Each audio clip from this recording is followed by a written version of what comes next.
Mais non, tu peux pas dire aux gens, les interdire de se couper la bite. Au contraire, la seule chose qui joue pas avec ça, c'est leurs paroles, parce qu'ils disent je veux me couper la bite. Que tu utilises je, c'est le collectif, c'est tout le monde je. C'est pas moi. Moi, c'est on, c'est nous. Moi, c'est mon prénom. Puis je pourrais dire Chris, il regarde, Chris, il monte du doigt, Chris. Hein?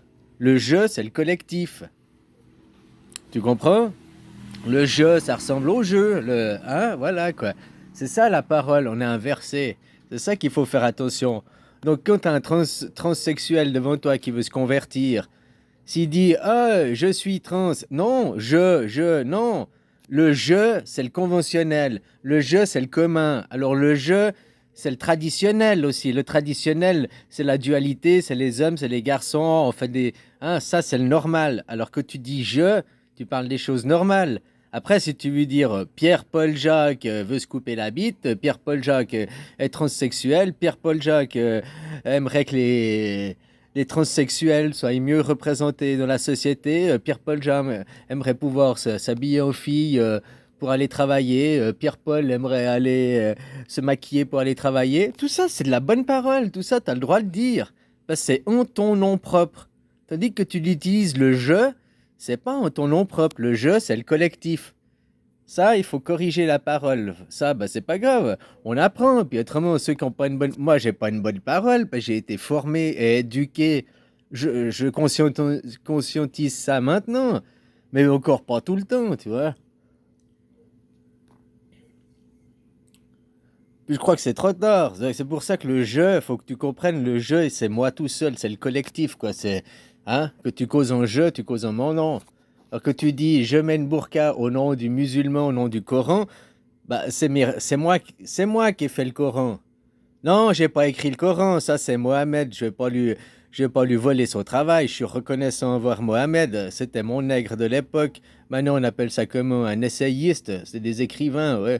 Les écrivains, ils écrivent pour eux, puis autrement ils servent aussi des fois de prête-nom. On leur dicte des idées, oh, c'est toi qui as écrit, oui, oui, il va sur les plateaux télé, puis derrière c'est quelqu'un d'autre qui a eu l'idée, tu vois. Alors, Mohamed, c'est le cas, moi je suis l'ange qui lui souffle les messages. Oh, quelle prétention, garçon. Gabriel, c'est aujourd'hui, c'est l'AI, c'est l'intelligence artificielle, l'intelligence artificielle. Hein.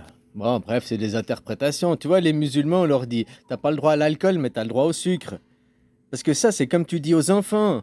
Tu vois, c'est dans l'éducation, dans des paliers d'éducation, de conscientisation. Eux, ils sont éduqués dans les jeux. Bah, c'est quoi, à 12, 14 ans que t'as le droit à ton premier verre de vin, quoi. Hein, oh, t'as le droit à un verre de vin pour goûter, puis tu bois un verre de vin, t'es cuit, toute la table est sous de ta gueule, quoi. Non, autrement, c'est 16 ans, normalement, quoi.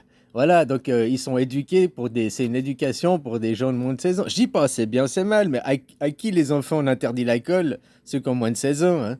Puis à qui on a interdit de voter? Ben, ceux qui ont moins de 18 ans. Donc l'islam, on peut voir que c'est un niveau d'éducation qui correspond à des ados de 16 ans, sans vouloir vous vexer, hein. C'est une culture. C'est-à-dire que c'est la génération d'avant. Maintenant, vous allez arriver à 18 ans, ceux de 18 ans vont arriver à être adultes. Hein? On peut voir ça comme ça.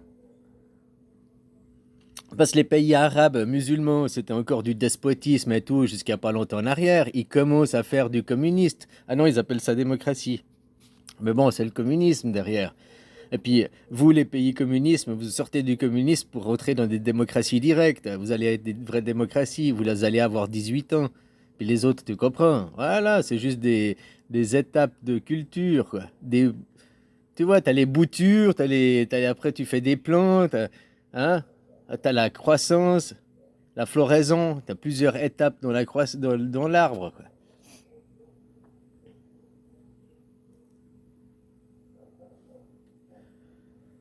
Puis comme je dis, maintenant, ceux qui sont nés en 1921, il y a 100 ans en arrière, puis qui naissent maintenant, il y a 100 ans en arrière, c'était quoi leurs graines qu'ils avaient dans la psyché? Il y a une épidémie, il y a la guerre. Et maintenant, qu'est-ce qu'ils entendent, ces mêmes enfants, s'ils renaissent aujourd'hui, qu'est-ce qu'ils entendent dans les infos? Il y a la guerre, il y a l'épidémie. Merde, on est revenu en arrière. On est revenu en arrière, on n'a pas été du bon sens. Vite, vite de l'autre côté, vite de l'autre côté, quoi. Hein, puis après de dire que c'est les grands-parents, quoi. Puis qu'ils sont... Ah, tu sais, nous, la guerre, on a connu la mobilisation, on a connu ça. Ils font tout pour élever les enfants, pour pas retourner là, quoi. Pour aller encore plus en avant dans la paix. Imagine, ça fait 3600 ans qu'on est dans un monde de paix, il n'y a plus une seule guerre. Mais faut raviver des mémoires, faut raviver... Imagine, Jésus, il vient, il fait la paix, puis après, là, il vient, il renaît comme tout le monde, mais il a plus de raison d'être. Si on vivait dans un monde de paix, puis que rien se passait, on se ferait chier. Maintenant, on vit dans un monde de paix, mais dans un monde de guerre, mais qui est quand même relativement... Mais ces guerres, existent-elles pour de vrai, ou elles sont juste à la télé pour créer du divertissement? Tenir les gens en haleine. C'est peut-être ça aussi, hein, tenir les mémoires, réactiver les mémoires.